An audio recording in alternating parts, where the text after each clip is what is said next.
ఈరోజు దేవుని మాట మత్తయి సువార్త గ్రంథము 17వ అధ్యాయం మొదటి నుంచి.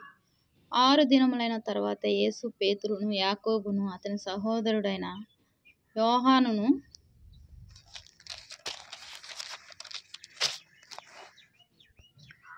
యోహానును వెంటబెట్టుకొని ఎత్తైన ఒక కొండ మీదకి ఏకాంతంగా పోయి వారి ఎదుట రూపాంతరం పొందెను. ఆయన ముఖము సూర్యుని వలె ప్రకాశించెను, ఆయన వస్త్రములు వెలుగు వలె తెల్లని వాయెను. ఇదిగో మోషేయు ఏలియాయు వారికి కనబడి ఆయనతో మాట్లాడుచుండిరి. అప్పుడు పేతురు, ప్రభువా, మనం ఇక్కడ ఉండటం మంచిది. నీకు ఇష్టమైతే ఇక్కడ నీకు ఒకటియు, మోషేకు ఒకటియు, ఏలియాకు ఒకటియు 3 పర్ణశాలలు కట్టుదమని యేసుతో చెప్పెను. అతడు ఇంకను మాట్లాడుచుండగా ఇదిగో ప్రకాశమానమైన ఒక మేఘము వారిని కమ్ముకొనెను. ఇదిగో ఈయన నా ప్రియకుమారుడు, ఈయన యందు నేను ఆనందించున్నాను, ఈయన మాట వినుడని ఒక శబ్దము ఆ మేఘంలో నుండి పుట్టెను. శిష్యులు ఈ మాట విని బోర్లపడి మిక్కిలి భయపడగా యేసు వారి వద్దకు వచ్చి వారిని ముట్టి, లెండి, భయపడకూడని చెప్పెను. వారు కన్నులెత్తి చూడగా యేసు తప్ప మరి ఎవరునూ కనపడలేదు. ప్రియమైన దేవుని మాట వింటున్న వారులారా, 6 దినములైన తర్వాత దేవుడు ఏం చేశాడంట? యేసు పేతురు, యాకోబు, అతని సహోదరుడైన యోహాను, ఇక్కడ ఎంతమందిని దేవుడు తనతో పాటు తీసుకెళ్ళాడు? పేతురు, యాకోబు, అతని సహోదరుడైన యోహాను, మొత్తం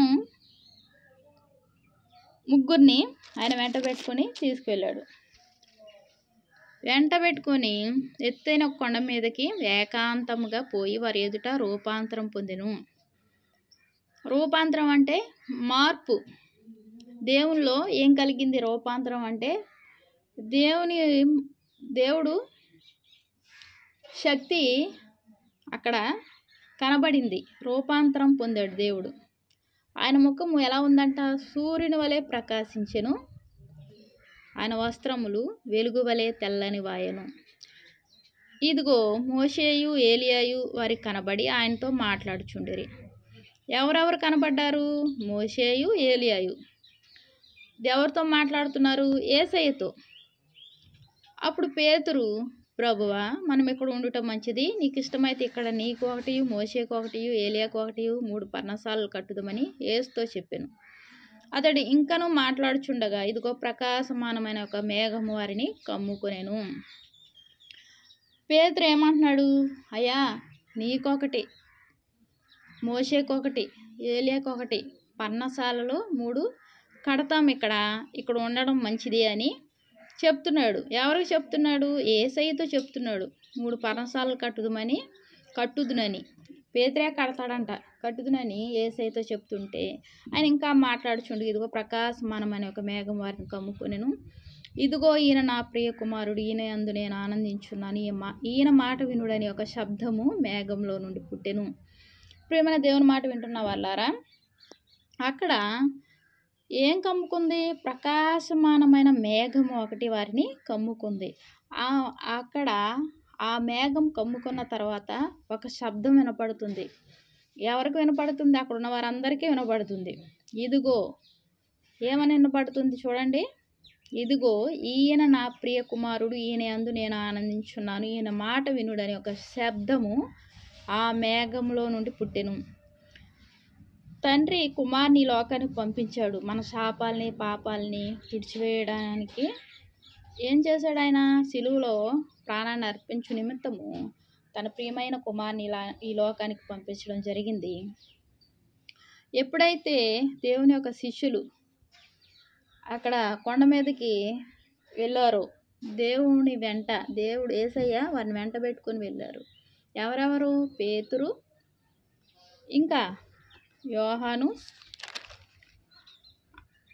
పేతురు, యాకోబు, అతని సహోదరుడైన యోహాను. ఈ ముగ్గురు యేసయ్యతో పాటు వెళ్ళడం జరిగింది. అక్కడ యేసయ్య రూపాంతరం చెందడం జరిగింది. ఆయన వస్త్రాలు తెల్లని వాయెను, అలాగే సూర్యుని వలె ప్రకాశిస్తుంది. అప్పుడు అక్కడ ఎవరు కనపడుతున్నారు? ఏలియా, మోషే కనపడుతున్నారు. కనబడుతున్నప్పుడు పేతురు, అయ్యా మీ ముగ్గురు కొరకు 3 పర్ణశాలలు కట్టుదునని చెప్తున్నాడు. ఆయన ఇంకా మాట్లాడుచుండగా ఏం జరిగిందంటే, ఇక 5వ వచనము, అతడు ఇంకను మాట్లాడుచుండగా ఇదిగో ప్రకాశమానమైన ఒక మేఘము వారిని కమ్ముకొనెను. ప్రకాశమైన మేఘం కమ్ముకొని ఇదిగో నా ప్రియ కుమారుడు ఈయన అందు నేను ఆనందించున్నాను, ఈయన మాట వినుడని ఒక శబ్దం ఆ మేఘంలో నుండి పుట్టెను. ఎవరి మాట? యేసయ్య మాట వినమని ఎవరు చెప్తున్నారు? తండ్రి చెప్తున్నాడు. ఆ మేఘంలో నుండి పుట్టెను. శిష్యులు ఈ మాట విని ఏ మాట? ఈయన మాట వినుడి, నేను ఆయనందు ఆనందించున్నాను, ఈయన నా ప్రియ కుమారుడు, ఈయన అందు నేను ఆనందించున్నాను, ఈయన మాట వినుడని ఒక శబ్దము ఆ మేఘంలో నుండి పుట్టెను. ఆ మాట విని శిష్యులు ఏం చేశారంట? బోర్లపడి మిక్కిలి భయపడగా. ఎలా భయపడ్డారు? మిక్కిలి అంటే ఆ భయానికి అవధులు లేవు, అంతగా భయపడ్డారు. అప్పుడు యేసు వారి వద్దకు వచ్చి వారిని ముట్టి లెండి, భయపడకూడని చెప్పాను. వారు కనులెత్తి చూడగా యేసు తప్ప మరి ఎవరునూ వారికి కనబడలేదు. ప్రియమైన దేవుని మాట వింటున్న వాళ్ళారా, ఇక్కడ దేవుని యొక్క స్వరము వినపడినప్పుడు, ఆ ప్రకాశమానమైన ఆ మేఘం వారిని కమ్ముకున్నప్పుడు, ఆ దేవుని యొక్క మాట వినపడినప్పుడు వారు మిక్కిలి భయపడ్డారు. చాలామంది రాత్రుల సమయంలో ఒంటరిగా ప్రార్థన చేయాలంటే భయపడతారు. అలాగే బైబిల్ చదవాలంటే భయపడతారు. ఎందుకంట? రకరకాల సౌండ్లు వినపడతాయంట. అది వినపడినంతసేపు వినపడి ఏమవుతుంది? ఇక వినపడడానికి అవధులు లేకుండా ఏం జరుగుతుంది? దేవుని యొక్క హస్తాల్లో మనం ఉంటాము. ఆ హస్తాల్లో మనం లేనంతసేపు ఏదో భయంగా అలాగ అనిపిస్తుంది. ఆయన యొక్క మేఘము మనల్ని కమ్ముకున్నప్పుడు ఎంతో భయపడే వారంగా ఉండము, భయం లేని వారంగా అన్ని వేళ అన్ని సమయాల్లో ఆయన్ను పూజించే వారంగా ఉంటాము, ఆరాధించే వారంగా ఉంటాము, ప్రార్థించే వారంగా ఉంటాము. ఇక్కడ శిష్యులు కూడా ఆ మాటకు ఏ మాటకు? ఈయన మాట వినుడని తండ్రి చెప్తున్నాడు. మరి మనం కూడా ఈ రోజుల్లో దేవుని మాట వినాలి. దేవుని మాట వినినప్పుడు మిక్కిలి భయపడే పరిస్థితి. ఎందుకంటే మన ఒక పాపము శాపము ఏమవుతుంది? దేవుని మాట ద్వారా మన హృదయం కదిలింపబడుతుంది. అప్పుడు ఎలా ఉంటుంది? భయంగా ఉంటుంది. అయినప్పటికీ అది సరిచేసుకునే అవకాశం దేవుడు ఏం చేశాడు? లెండి, భయపడకూడదు అని శిష్యులకు చెప్పాడు.